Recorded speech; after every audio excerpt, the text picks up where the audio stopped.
Hi, my name is Steve Nelly and welcome to the 3ds Max 2009 Essentials Training.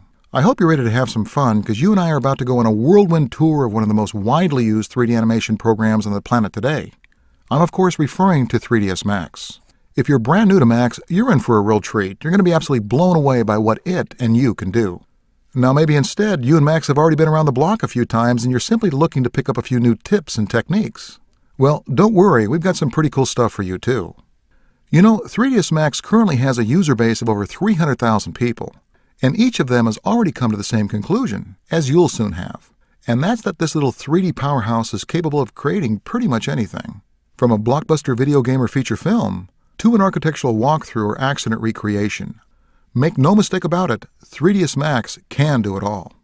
Now, when Lynda.com and I sat down to plot out our plan of attack, we had a certain person in mind.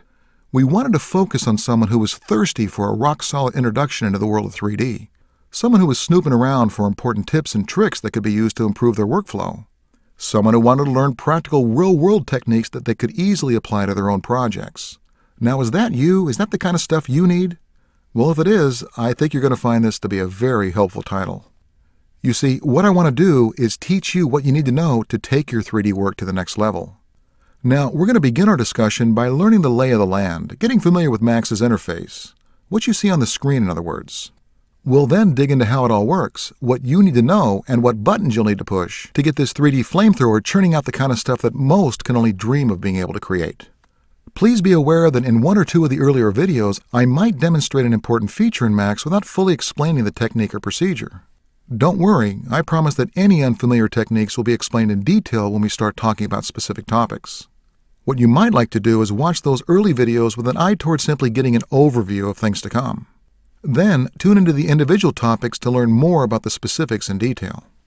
Once you're familiar with that, it might make sense to then maybe go back one more time and watch the software overview demonstrations to make sure everything clicks. A little later on in the Max 2009 Beyond the Basics title, we'll have a chance to play around with some of the more advanced elements of the software. Stuff like creating special effects and character animation and compositing. Yeah, we've got all kinds of cool stuff to look forward to, and our journey begins now. So it's great to have you. It's going to be just you and me for the next several hours. We're going to get this hot rod warmed up, we're going to stamp that pedal to the metal, and we're going to let her rip. What do you say? Let's get going.